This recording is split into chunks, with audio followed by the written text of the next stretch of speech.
Hi, this is day 42 of a little reminder for all of us. The time that is wasted is also wasting us.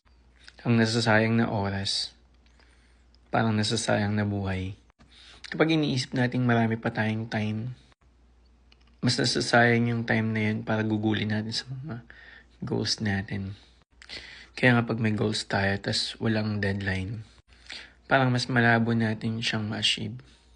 Kasi walang plano sa bawat araw. Wala tayong plano sa bawat oras na dumaraan sa atin.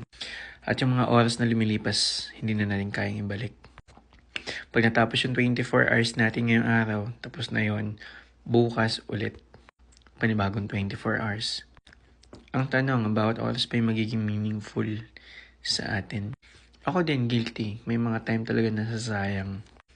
Panonood ng movie, paglalaro, madalas na tunganga, na instead na ginugugol ko sa mga bagay na talagang dapat kong gawin. Mga bagay na magbe-benefits talaga ako. So yun lang, huwag natin sayangin yung mga oras na precious na oras na meron tayo. Kasi kailanman din natin may babalik. Baka ito na yung time para gugulin natin yung time natin para maging healthy. Ito na yung time para gawin natin yung mga hobbies natin. Magpinta, sumulat ng kanta, mag-drawing, i-document ang sarili, mag-vlog, magbasa ng libro.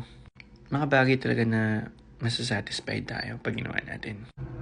Magkaroon ng tamang time para magkaroon ng deeper relationship sa ibang tao. Basta gamitin yung time natin para mag-improve tayo in all aspect ng buhay natin. So, yun lang. See you tomorrow. Don't waste time.